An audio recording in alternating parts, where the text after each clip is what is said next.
ಒಂದು ಚಿತ್ರ ಸ್ಟಾರ್ಟ್ ಆಗಬೇಕಾದ್ರೆ ನಮಗೆ ಗೊತ್ತಿದೆ ಎಷ್ಟು ಕಷ್ಟ ಇರುತ್ತೆ ಅಂತ ಗೊತ್ತಿದೆ.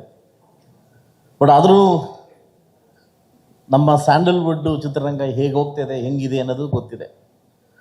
ಆ ಮಧ್ಯಲ್ಲೂ ಕೂಡ ಚಿತ್ರ ಒಂದು ಪ್ರೊಡ್ಯೂಸರ್ ಹ್ಯಾಪಿ ಆದರೆ, ನಾನು ಆನೆಸ್ಟ್ ಮಾತಾಡ್ತೀನಿ, ಒಬ್ಬ ಹಣ ಆಗ್ತಕ್ಕಂಥ ವ್ಯಕ್ತಿ ಅವನು ಹ್ಯಾಪಿ ಆದರೆ 5 ಮೂವಿ ಮಾಡ್ತಾನೆ.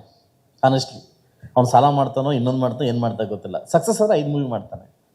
ಇವತ್ತು ಚಿತ್ರರಂಗದಲ್ಲಿ ಸಕ್ಸಸ್ ರೇಟ್ ಅನ್ನೋದು ತುಂಬ ತುಂಬ ತುಂಬ ತುಂಬ ಕಡಿಮೆಗೆ ಹೋಗ್ತಾ ಇದೆ. ಯಾಕೆ ಅಂತ ಗೊತ್ತಿಲ್ಲ. ಬಟ್ ಆದರೂ ಕೂಡ ಒಂದು ಮೈಥಲಾಜಿಕಲ್ ನನಗೆ ಈ ಸಿನಿಮಾ ಹಿಟ್ಟಾಗಿ ನನ್ನನ್ನು ಫಸ್ಟ್ ಆಫ್ ಆಲ್ ಸ್ಯಾಟಿಸ್ಫ್ಯಾಕ್ಷನ್ ಮಾಡಿದೆ. ಫಸ್ಟ್ ಆಫ್ ಆಲ್ ಅದಕ್ಕೆ ನಾನು ಥ್ಯಾಂಕ್ಸ್ ಹೇಳ್ತೀನಿ. ಯಾಕಂದರೆ ಪ್ರೊಡ್ಯೂಸರ್ ಲಾಸ್ ಆಗಲಿಲ್ಲ. ಸುಮಾರು ಜನ ಪ್ರೊಡ್ಯೂಸರ್ ಪಾಪ ಎಷ್ಟೋ ಇನ್ನೂ ಬಿಡುಗಡೆ ಆಗ್ದೇ ಇರ್ತೇವೆ. ಆದರೆ ಅಯಾಗ್ರೀವನ ಎಲ್ಲ ಮೀರಿ ಈ ಮಟ್ಟಿಗೆ ಬಂದಿದೆ.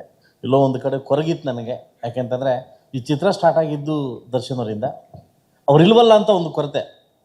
ಆದರೂ ನಾನು 6 ಮಂತ್ ವೆಯ್ಟ್ ಮಾಡಿದೆ, 1 ಇಯರ್ ವೆಯ್ಟ್ ಮಾಡಿದೆ. ಬಟ್ ಇನ್ನು ವೆಯ್ಟ್ ಮಾಡೋಕ್ಕಾಗಲಿಲ್ಲ. ಇಲ್ಲ ಧನುವರು ಇಲ್ಲ ಇನ್ನು ವೆಯ್ಟ್ ಮಾಡೋದು ಬೇಡ, ಬಿಟ್ಕೊಡ್ತಿದ್ವಿ ಅಂತ. ಸೊ ಅದಕ್ಕೋಸ್ಕರ ಈ ಚಿತ್ರ ಬೇಗ ಬಂದು ಸಕ್ಸಸ್ ಆಗಿದೆ. ಸಕ್ಸಸ್ ಮಾಡಿದ್ದಕ್ಕೆ ಕರ್ನಾಟಕದ ಜನತೆಗೆ ಹಾಗೂ ಇನ್ನೂ ಸಾಕಷ್ಟು ನನ್ನ ಬ್ಯಾನರ್ಗೆ ನೀವು ಸಪೋರ್ಟ್ ಮಾಡಿದ್ರೆ ಇನ್ನೂ 10 ಚಿತ್ರ ಕೊಡಲಿಕ್ಕೆ ನಾನು ಟ್ರೈ ಮಾಡ್ತೀನಿ. ನೆಕ್ಸ್ಟು ನನ್ನ ಮೂವಿ ಬೃಂದವಿಹಾರಿ ಮ್ಯೂಸಿಕಲ್ ಬ್ಲಾಸ್ಟ್ ಹಿಟ್ ಆಗ್ತದೆ. ಇದು ನನ್ನ ಕೊನೆ ಸಾಂಗ್. ಇದು ಆ್ಯಕ್ಚುಲಿ ನನ್ನ ಮೂವಿದಲ್ಲಿ ಇದು ಕೊನೆ ಸಾಂಗ್. ಡೈರೆಕ್ಟ್ರಿಗೂ ನಮಗೆ ಗಲಾಟೆ, ಇದು ನನ್ನ 6ನೇ ಸಾಂಗು. ನನ್ನ ಫಸ್ಟ್ ಸಾಂಗ್ ಇನ್ನೂ ಬಂದಿಲ್ಲ.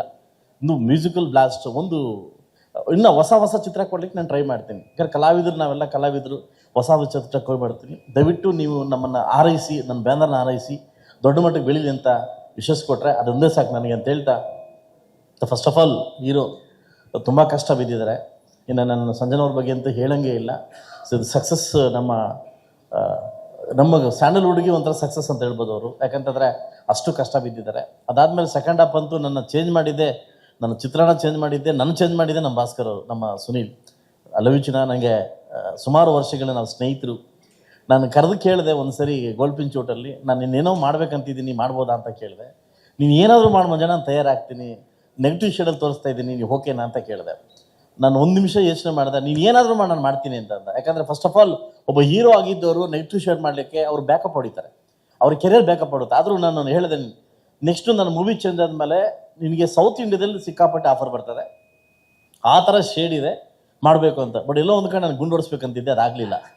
ಸೊ ಅದಾಗಲಿಲ್ಲ. ಇನ್ನೂ ಚೆನ್ನಾಗಿರ್ತದೆ, ಒಳ್ಳೆ ಸೈಕೋ ಥರ ಕಾಣಿಸ್ತಿದ್ರೆ ಆಗಲಿಲ್ಲ.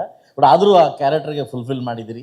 ಸೊ ನಿಮಗೆ ಥ್ಯಾಂಕ್ಸ್ ಹೇಳ್ತೀನಿ, ನಿರ್ದೇಶಕರಿಗೆ ಥ್ಯಾಂಕ್ಸ್ ಹೇಳ್ತೀನಿ, ನನ್ನ ಚಿತ್ರತಂಡಕ್ಕೆ. ಅದಕ್ಕಿಂತ ಮುಂಚೆ ನನ್ನ ಫ್ಯಾಮಿಲಿ ಮೆಂಬರ್ಸ್, ನನ್ನ ಬಾಮೈಕ್ಳು. ಇವತ್ತು ನಾನು ಯಾವುದೇ ರಂಗದಲ್ಲಿ ಸಕ್ಸಸ್ ಆಗಬೇಕು ಅಂತಂದರೆ ನನಗೆ ಸಪೋರ್ಟ್ ಮಾಡ್ತಾ ಇರೋದು ನನ್ನ ಬಾಮೈಕ್ಳು, ನನ್ನ ಸಮೃದ್ಧಿ ಫ್ಯಾಮಿಲಿ, ನನ್ನ ಬಾಮೈಕ್ಳು. ಯಾಕಂದರೆ ನಾನು ಬರೀ ಹಣ ಹಾಕಬಲ್ಲೆ, ಬಟ್ ನೋಡ್ಕೊಳ್ಳೋದು, ಅಕೌಂಟ್ಸ್ ನೋಡ್ಕೊಳ್ಳೋದು ಇಲ್ಲಿ ತನಕ ನನಗಿನ್ನೂ ಲೆಕ್ಕ ಕೊಟ್ಟಿಲ್ಲ. ಇಲ್ಲಿ ತನಕ ಅಂದರೆ ಅವ್ರಿಗೊಂದು ನಂಬಿಕೆ. ಬಟ್ ನನ್ನ ಫ್ಯಾಮ್ಲಿ ಹೆಲ್ಪ್ ಮಾಡಿದ್ದಾರೆ. ಸೊ ಫ್ಯಾಮ್ಲಿ ಹೆಲ್ಪ್ ಮಾಡಿದ್ದಾರೆ. ಅದಕ್ಕೆ ನನ್ನ ಫಸ್ಟ್ ಆಫ್ ಆಲ್ ಯಾವುದೇ ವ್ಯಕ್ತಿ ಆಚೆಗೆ ಹೋದ್ಮೇಲೆ ಫ್ಯಾಮ್ಲಿ ಕಾಲಿಡಿದ್ರೆ ಮುಗಿತವ್ರ ಕತೆ. ಫ್ಯಾಮ್ಲಿ ಕಾಲಿಡಿ ಬರೋದು. ಫ್ಯಾಮ್ಲಿಯವ್ರು ಏನಾದರೂ ನೀವು ಹೋಗು ಅಂತ ಕಳಿಸ್ಕೊಟ್ರೆ ಅದು ದೊಡ್ಡ ಮಟ್ಟಕ್ಕೆ ಆಗುತ್ತೆ.